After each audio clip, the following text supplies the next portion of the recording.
Hello everybody, welcome back to our YouTube channel.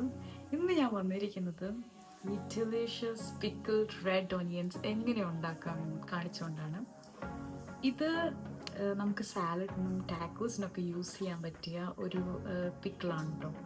ഇത് ഭയങ്കര സിമ്പിളായിട്ട് ജസ്റ്റ് ഫ്യൂ ഇൻഗ്രീഡിയൻസ് കൊണ്ട് എങ്ങനെ ലെസ് കോംപ്ലിക്കേറ്റായി എങ്ങനെ ഉണ്ടാക്കാൻ പറ്റുമെന്ന് ഞാൻ നിങ്ങൾക്ക് കാണിച്ചു തരാം. സോ നമുക്ക് ആദ്യം തന്നെ വേണ്ടത് ഒരു കട്ടിംഗ് ബോർഡാണ് ആൻഡ് കട്ട് ചെയ്യേണ്ടത് ഒനിയൻസും. ഞാനിവിടെ എടുത്തിരിക്കുന്നത് 3 ഒനിയൻസ് ആണ് കേട്ടോ. അത് കൃത്യം ആ ജാറിന് കൊള്ളാവുന്ന അത്രയാണ് കേട്ടോ ഉണ്ടാവുക. So keep watching. ഞാനിത് വേഗം അരിഞ്ഞ് കഴിഞ്ഞ് നെക്സ്റ്റ് എന്ത് ചെയ്യണമെന്ന് വേഗം പറഞ്ഞുതരാവേ.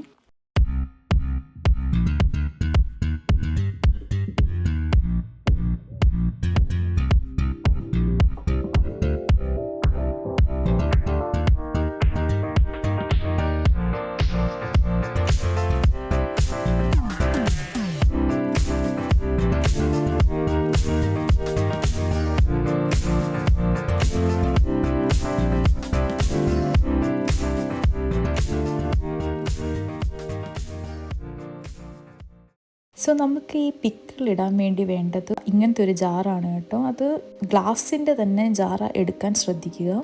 സോ നമ്മൾ കട്ട് ചെയ്ത് വെച്ച ഒനിയൻസ് കുറച്ച് ആ ലെയറൊക്കെ ഒന്ന് വിടിയിച്ച് ഈ ജാറിലേക്ക് ഇടുക. ഇനി നമുക്ക് വേണ്ടത് 2 ഗ്രീൻ ചില്ലീസ് ആണ്. അതിങ്ങനെ സെൻറ്ററിലൂടെ നീളത്തിൽ കട്ട് ചെയ്ത് ജാറിലേക്ക് ഇടുക. പിന്നെ കുറച്ച് വെള്ളം തിളപ്പിക്കാൻ വേണ്ടി വെക്കാം. ഇനി നമുക്ക് ഈ ജാറിലേക്ക് സോൾട്ട് ഇടാം. ആവശ്യാനുസരണം സോൾട്ട് ആഡ് ചെയ്യാം. ഇനി നമുക്ക് ഒഴിക്കേണ്ടത് വിനേഗറാണ് കേട്ടോ. ഞാനിവിടെ എടുത്തിരിക്കുന്നത് ആപ്പിൾ സൈഡർ വിനേഗറാണ്. ഇത് നമുക്കൊരു 1/3 പോർഷനാണ് ഒഴിക്കേണ്ടത്. ഞാനിപ്പോൾ ഈ കൈ കൊണ്ട് മാർക്ക് ചെയ്തിട്ടില്ല, എൻ്റെ റൈറ്റ് ഹാൻഡ് കൊണ്ട് അതുവരെയാണ് കേട്ടോ ഞാൻ ഒഴിക്കാൻ പോകുന്നത്. അത് ഈ ജാറിൻ്റെ ഏകദേശം ഒരു 1/3 പോർഷൻ ഉണ്ടാവും. ഇനി റിമൈനിങ് പോർഷൻ നമ്മൾ ഈ തിളച്ച വെള്ളം കൊണ്ട് ഫില്ല് ചെയ്യും. ആൻഡ് അത്രയേ ഉള്ളൂ. ഇതൊക്കെ ഒന്ന് നന്നായി മിക്സ് ചെയ്ത് അടച്ച് വെക്കുക. ഇതൊരു 24 hours റെഫ്രിജറേറ്ററിൽ ഇരുന്നതിന് ശേഷം റെഡി ടു യൂസ് ആണ് കേട്ടോ.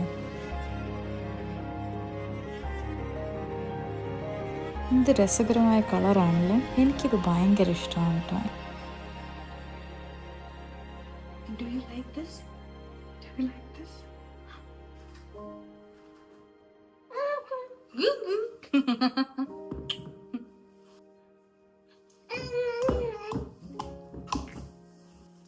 സോ എങ്ങനെ പിക്കിൾഡ് റെഡ് ഒനിയൻസ് ഉണ്ടാക്കുക എന്നുള്ളത് എല്ലാവരും എൻജോയ് ചെയ്യാൻ വിശ്വസിക്കുന്നു.